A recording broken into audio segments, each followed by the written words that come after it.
Welcome back to the second part of this RNG video.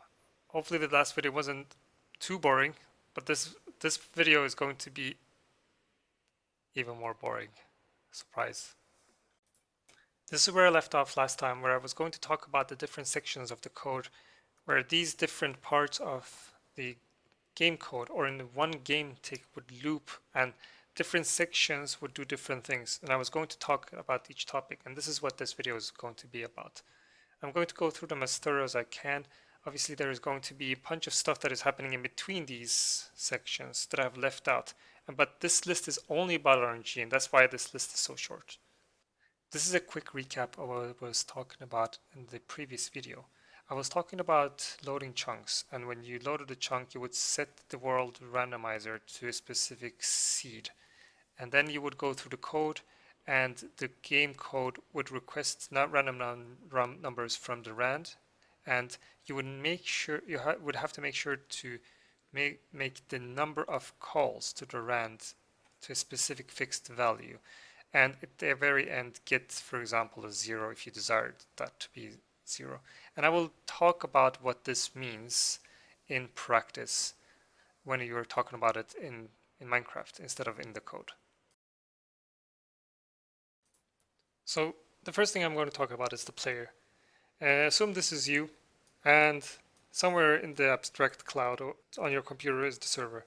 And every single action you take in your Minecraft world, and let's just assume that this is Minecraft world, is sending data packets to the server.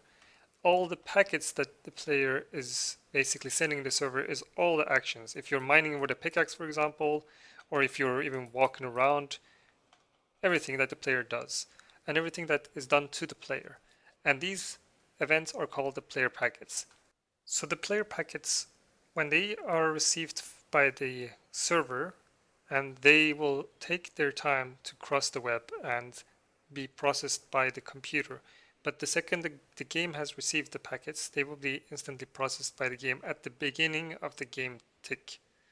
Then after the game tick have processed them, the different events will cause different effects. If the player crosses a chunk boundary, then the game will load chunks and set the seed.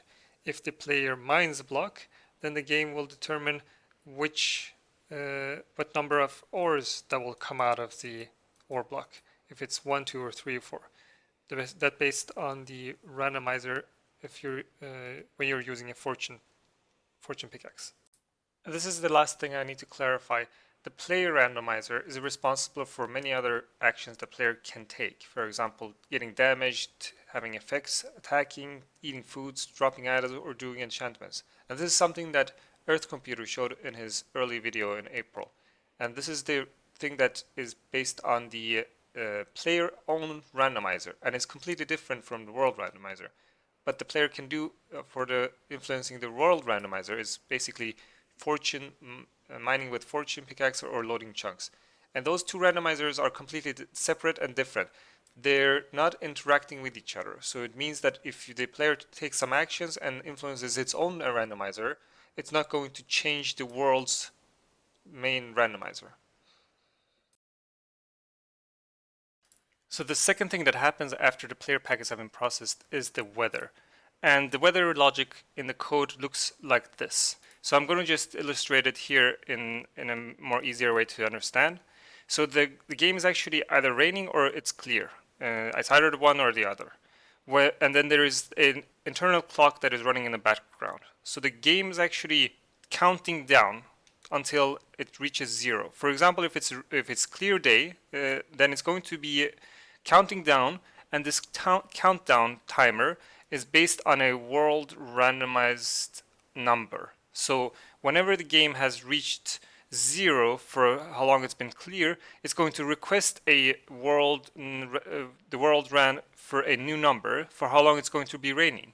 And the timer, those times, how long those times are, for raining, it's going to be requesting how long it's going to take, and it's going to be added some number between 10 to 20 minutes. After the rain time has finished, then it's going to go back to being clear weather, and that time for how long it's going to be clear is going to be anywhere between 10 to 150 minutes. The same thing happens to thunder, and it's completely separate from the rain. the thunder time is actually separate, as in the thunder time can actually run without there being rain. So you can actually have a thunderstorm without seeing any thunderstorm. That's because you need to have thundering to actually have raining at the same time. That's what makes thundering so rare. So the thunderstorm actually runs on a loop and a clock on its own as well. This basically means that the world randomizer is going to be influenced every time the timer have run down to 0 for either the thunder or the rain. And you could influence all of this, the rain and the thunder, by sleeping in a bed. Then you're going to clear the weather and clear the thunder, and you're going to have the world randomizer request new numbers from to set these two numbers. So when you have actually slept in a bed and set the time to day, the clearing of both the weather and thunder is basically done, and then the game will request new numbers for both of these two timers, the internal timers. And then it's going to run a clear weather and clear thunder for the period of 10 to 150 minutes. And these two numbers can be influenced using chunk loading, as we've spoken before. So if you load a chunk at the correct timings when you have slept in a bed, you could influence if it's going to be clear for 150 minutes at maximum to reduce the amount of time you get rain, or you could reduce it to the minimum, so you could get a 10 minutes of clear weather and 10 minutes of clear thunder, and then exactly 10 minutes later you would get a thunderstorm. Just to make things clear, when I was talking about getting the rain and thunder timers to be 10 to 150 minutes, is actually not in minutes. The game is actually setting the timers based on game ticks. And the game ticks are between 12,000 to 180,000 game ticks. And you could get any number in between here. And it's difficult to actually influence the game to set it to the absolute minimum time or absolute maximum time. Usually it's often a number as close to 12,000 or the maximum number of 180,000 game ticks.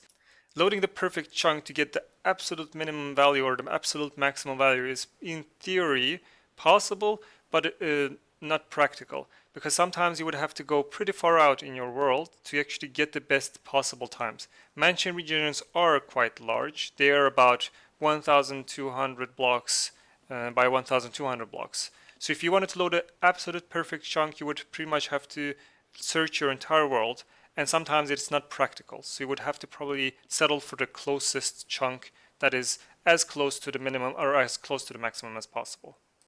So when I was talking about these two timers, the world weather of clear weather and the world thunder, these were the numbers I was talking about. In this tool that I've cooked up together really quick, you can see that in this region between 00 and 1,280 to 1,280, in this mansion region, the clear rain time is 132 minutes, and the thunder time for the clear weather is 58 minutes if after you've slept in a bed. Then in different mansion regions, 44 and 72 minutes respectively.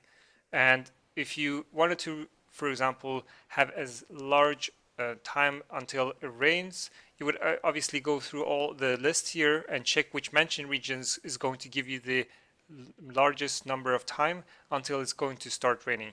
In this list, I spot 141 minutes in the mansion regions of this area over here.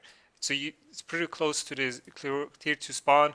So if you load a chunk in this mansion region and set the rain time, you're going to get an optimal time.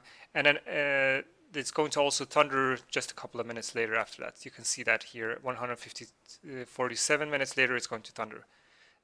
If you wanted to get a minimum time, in this list you can see that there is very few times that are very small.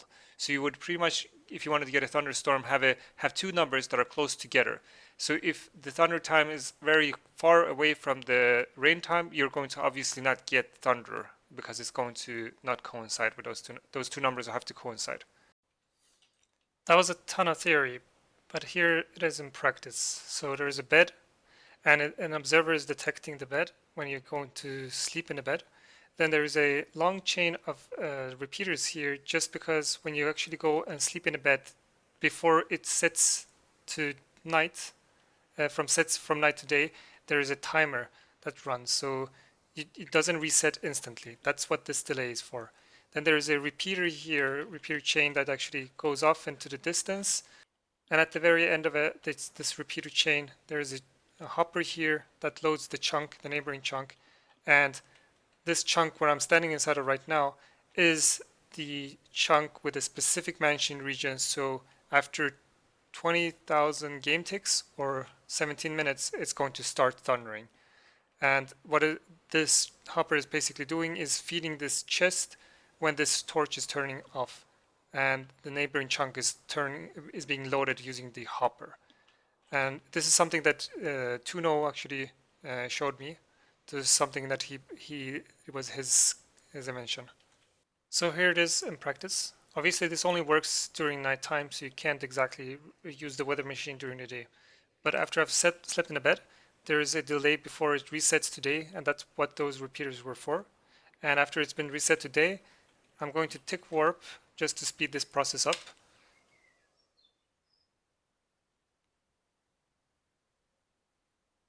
And there we go. Just as the tick warp finishes, there is a thunderstorm. So this is just a weather machine, very simple machine. Just a couple of repeaters.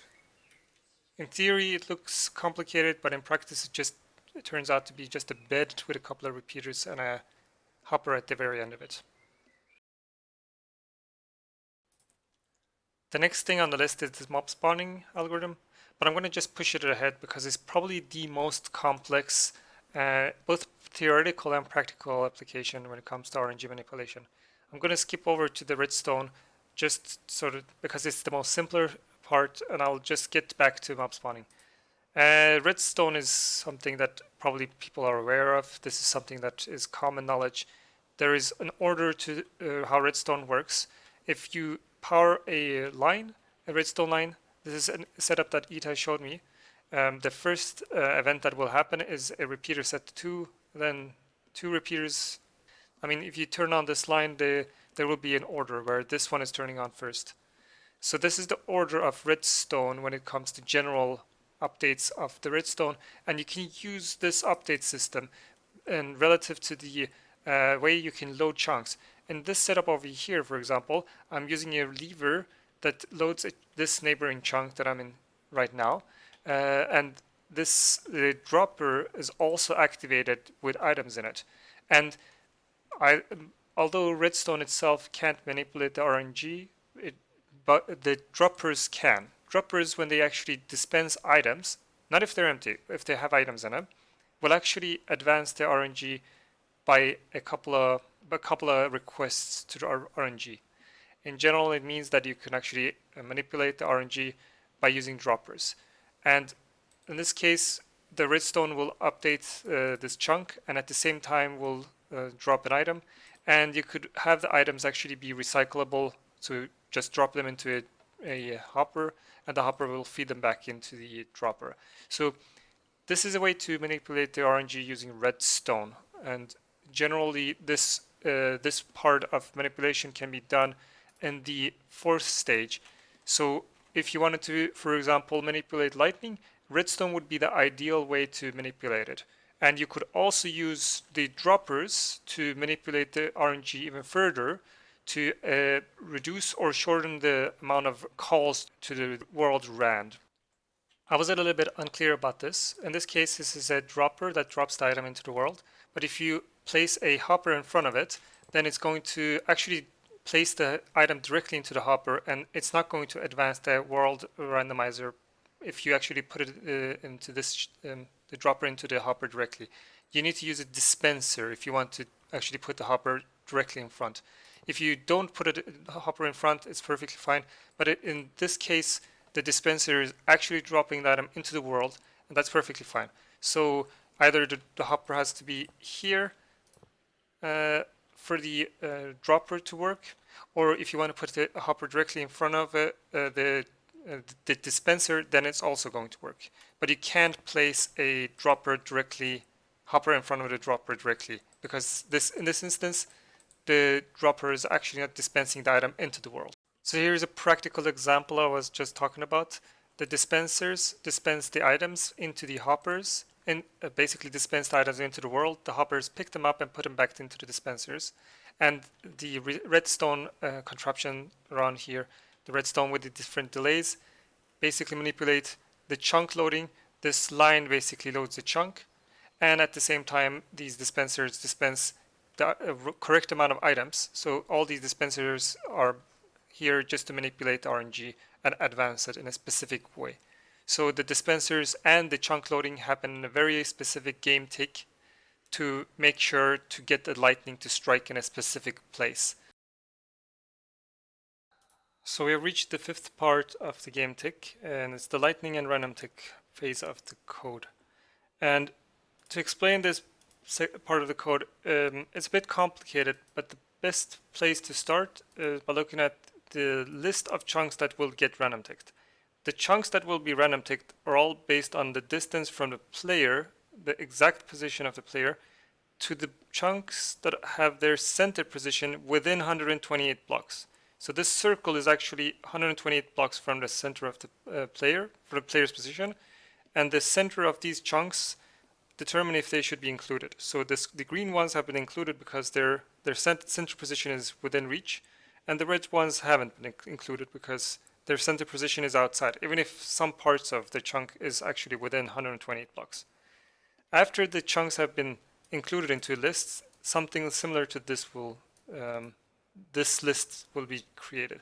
So all these green chunks are all the ones that are included, and all the red ones have been excluded. In the game, it looks something similar to this. This is an entire chunk, and all the chunks that are around the player within 128 blocks. I don't know how far that will be, somewhere maybe towards those trees in the distance. All these chunks will be included into the list of the random ticked chunks.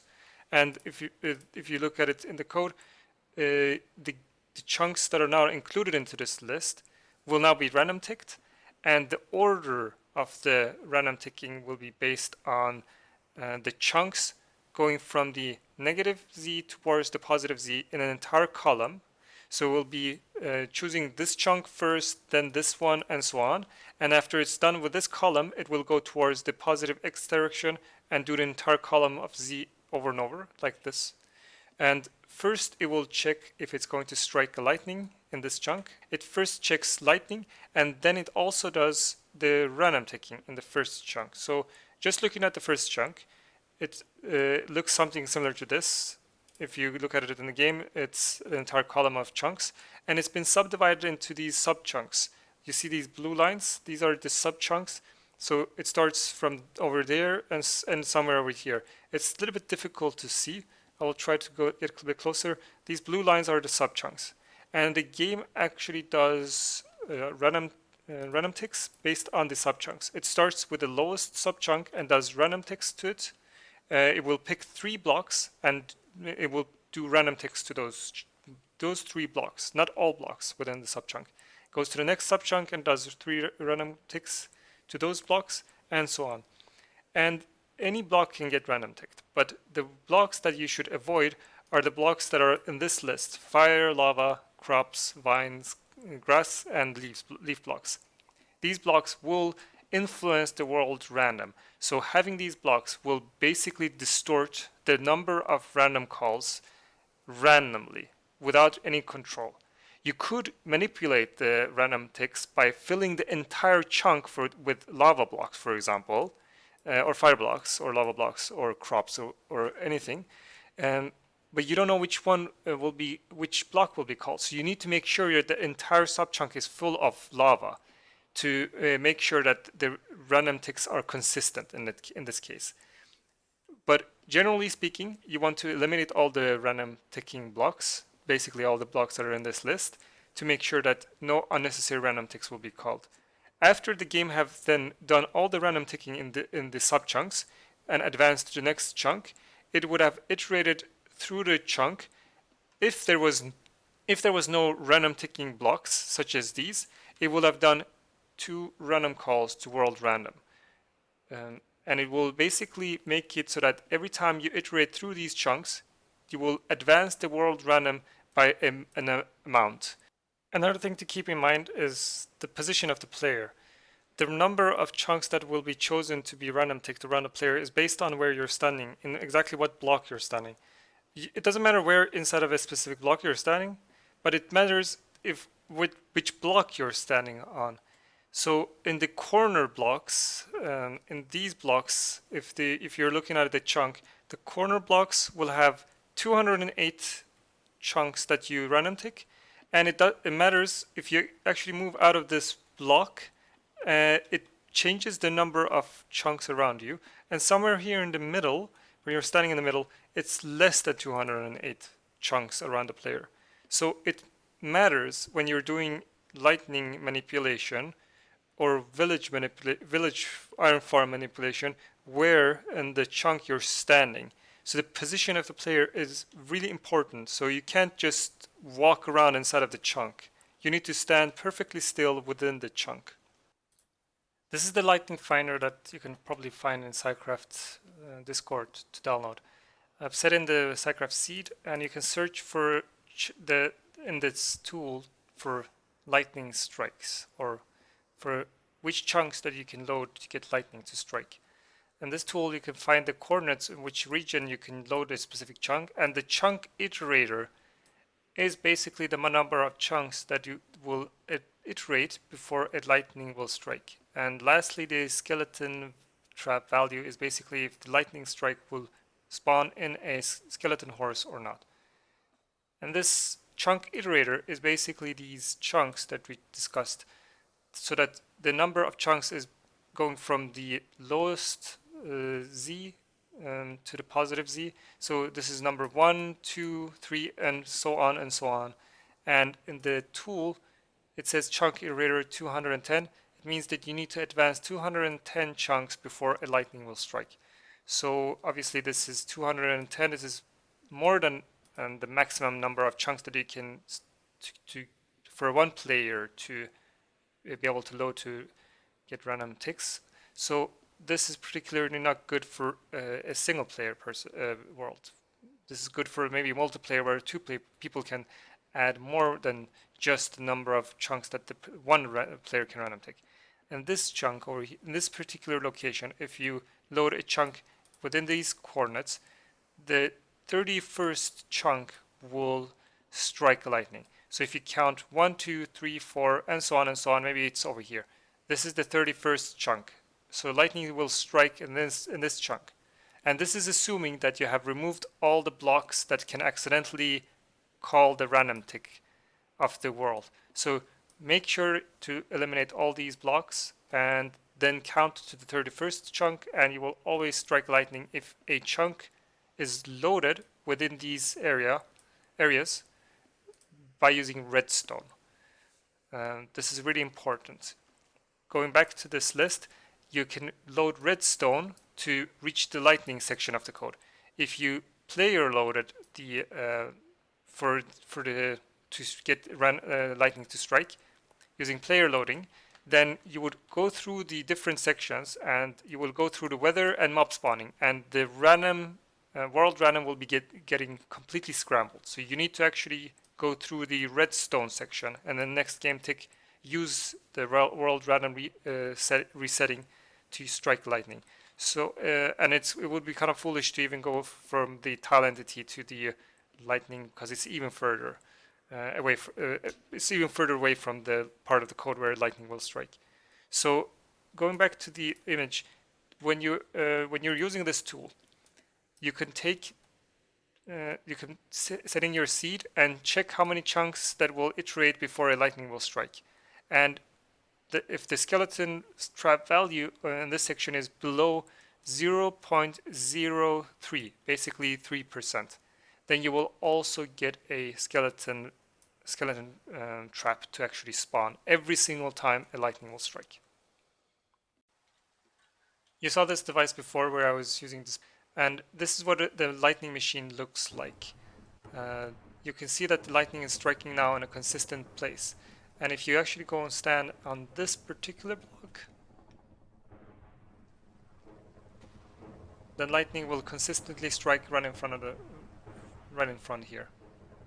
Oh, sorry, over there. And if I go and stand on this block over here, is going to change the location of the lightning. So it's striking in a different location. Based on where I'm standing, it's going to strike in a different location. I can actually move around here. Now it's striking this chunk over here. So it's actually the chunk diagonal to me. And by moving around, walking to different locations and standing in different chunks, I'm actually loading, random ticking different chunks around and changing the position of where the strikes will happen.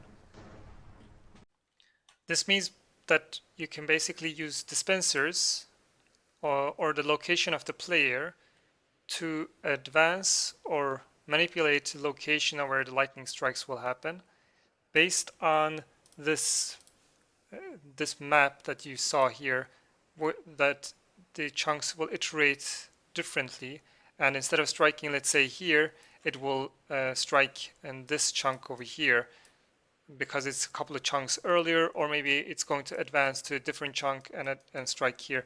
And that is based on the tool that you saw that chooses which iterated chunk will be struck. So this 210 is the base amount of chunks that will have to be iterated before a lightning strike happens, and you can reduce this 210 chunks by using dispensers or choosing a better location for the player to stand to increase or decrease this number. So it will, if the 210th chunk would be this location, you could, for example, fire off a bunch of dispensers to advance the chunks so that so it would happen here instead. This is going to be about the iron golem spawning mechanics based on the villager mechanics, and it's the 6th step. And just before I continue, I can just explain this quick, where you can actually manipulate the iron golem spawning mechanics using the redstone mechanic. You can load chunks using redstone, and you have to pass through the random tick phase of the game to reach the village mechanics. So to get to the village mechanics, you have to eliminate all random calls that are unpredictable in the random tick phase. After the game have run through all of the different chunks around the player and random ticked them, you have to make sure that there is no blocks that can accidentally advance the random world random. And these blocks will do that. So you have to eliminate all of these type of blocks in the entire area around the player. Making a perfect perimeter is preferred, and then you have to probably go in and remove all the lava blocks, which is kind of a complicated thing because you can have lava in between your bedrock. So sometimes you might actually have to remove all the bedrock as well. But if you have a perfect perimeter without any random ticking blocks in it, and after the game has run through all these chunks, and the player is standing in a specific block, there will be, for example, if you're standing in a specific block, 208 chunks that the game will random tick, then you know that after it's run through all of these chunks, that every chunk will advance the world rand by 416 calls, next in calls. And after it's done that, the game will reach the village mechanics, the part where the village mechanics are manipulated. And in the village mechanics, there is one next int that will be called, and this number needs to be equal to 0. There is, you can either experimentally figure this stuff out. There is obviously tools out there to give you the aiding hand to figure all this stuff out. For the village itself, you need 20 doors on minimum, and you also need 300 villagers or more. You actually need more than 300 villagers, and this is because of how the game updates the iron golems every 30 game ticks. So you need more than 300 villagers, somewhere around in rough ballparks of, let's say, 400 villagers. And you need to also get rid of the iron golems as soon as possible. So possibly you could send them into the nether using portals. Sadly, I don't have anything to show regarding the iron golem spawning mechanics. EDDxample made a video on this, based on a concept that we all worked on during the RNG mob farming mechanics. You could actually watch his video if you want to see how it works. It's pretty cool. It's a bunch of iron golems spawning out of one block. His concept could actually be applied in any server, The one issue with the mechanics related to iron golems is that you can't have many people on your server doing a lot of stuff. If any other player logs in, then the mechanics stops working. So you can't have other players be on the server and do random stuff. You can only have one person or many people on the server, but they have to be in perfect perimeters, all of them. And by perfect perimeter, I'm referring to perimeters where there is no random ticking blocks in it. This is a section about the tile entities and how the tile entities can actually load chunks. Because the part of the code that actually loads the tile entities is in the last phase of the game tick, and is a perfect place to, for example, manipulate player packets or weather and mob spawning. And this is done because it can actually be manipulated with redstone. And this is a concept that was first shown to me by 202 name. And the concept based on the tile entities such as hoppers transferring items into an inventory. And this is done at the end of the game tick. And why it works is because any inventory needs to update for example, a comparator that is one block away from the inventory itself. So if you place an object inside of the hopper, then this hopper will feed it into the dropper, and the dropper will actually update the comparator to give a reading. So if this chunk over there, this chunk here, wasn't loaded, then the game needs to load this chunk to check if there is a comparator there. Obviously, if there isn't a comparator, still the game needs to check if there is one or not. So what it does is actually loads the chunk in the correct game tick. And you could tile this or repeat this pattern by placing a repeater with a hopper with item nets that feeds into a dropper, and then you could actually flick this contraption on. So what will happen is that the redstone will turn off for a game tick, and then the hopper will instantly transfer its item to the dropper, and then the redstone repeater will get the item back by activating it. So it just looks like something like this. And the items goes back into the hopper. So it's a recyclable system that actually works perfectly. And then you can actually continue, and at the edge here, you could just rebuild the whole contraption using the dropper, the hopper, and the repeater. So you have another setup, hopper and dropper here. And this is the setup we actually used for the mob spawning resetting. And this contraption can be rebuilt over multiple chunks, and we built it going multiple chunks in that direction, and it looped back, came back, and we loaded over 900 chunks using this setup. But I'm pretty sure that everyone is just tired to watch a 30-minute video, so I'm going to just cut out here and come back with the third video where I'm going to talk about the mob spawning algorithm and how the RNG actually is related to it. And I'll go into detail about the mob spawning setup that we built on Scicraft and explain the whole contraption. It is such a complex machine that it's best to leave it for another video, for the last video, that I will also make a quick tutorial on how to build it and everything. Well, that's it. Till next video. Bye.